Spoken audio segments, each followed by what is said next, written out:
नमस्कार लक्ष्मी किचन को आपण मान को स्वागत।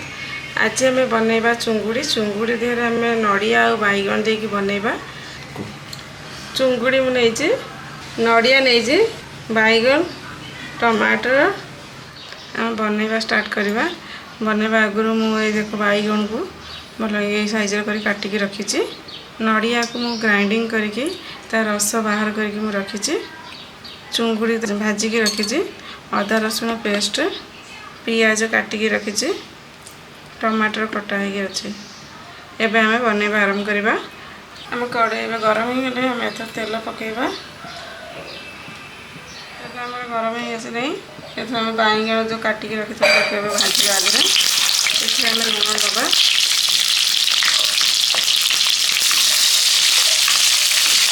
एवं आम ये घोर दबा। देखिए बैगन भजा हो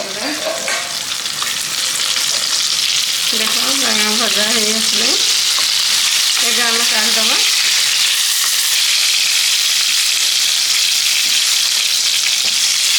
बैगन भाजी सारापर जो तेल पकई से तेल धीरे आम किसी तेजपत्र दबा। पियाज पकेगा। पियाज को भी भल भी भाजी दबा। गोल्डन पियाज बढ़िया भागे भाजी हो गले आम एथर टमाटर दबा।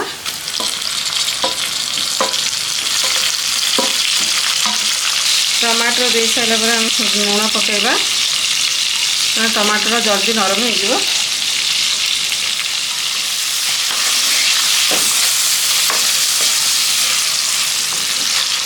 टमाटर पानी छाड़ी आसले आम एथर आम हलदी लंका गुंड पकेबा। हल्दी गुंड दबा। लंका गुंड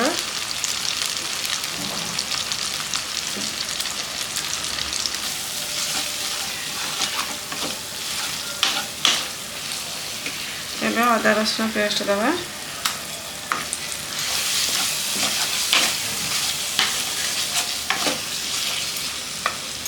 ये पानी दबा। पानी देंगे आम कषा। देख आम मसला बढ़िया कषि गला तेल उपरक आसले मेरी एवं आम एथर धनिया पाउडर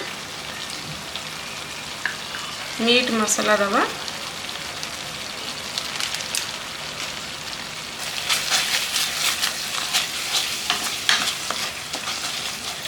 आम दबा नड़िया क्षीर।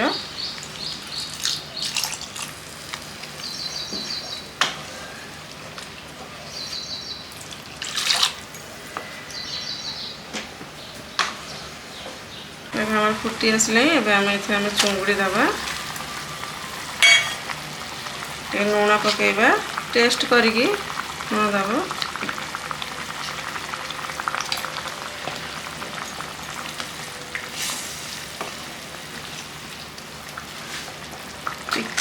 अल्प चीनी दबा। टिके मिठालिया टे रहा दरकार। चुंगुड़ी तो बहुत प्रकार बन खाईदे हेल्ले थे यही प्रकार थे बन खातु देखिए बहुत टेस्ट लगे। आदि मो वीडियो जब नुआ देखुं प्लीज सब्सक्राइब करूँ।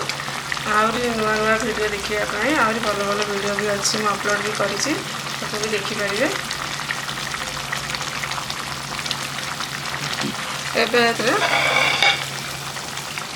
बैगन भाजिकी आम रखीदे बैगन भजा देदबा।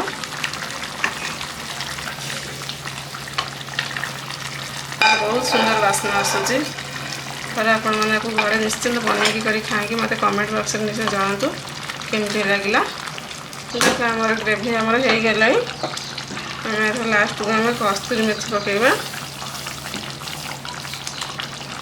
आउ डालचीनी गुंड ये कौन गरम मसला पड़ोनी केवल ही डालचीनी गुंड ही पड़ो।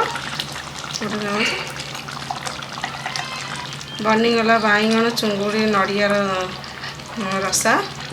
आम गैस को ऑफ करदे। देख आम ग्रेवीटा केते सुंदर ये टाइप रही। ठंडा हेले भी ग्रेवी टिके टाइट हो आसो कहीं आम नड़िया पकई ये ग्रेवीटा को ठंडा बेलू ये टाइट हो आसो।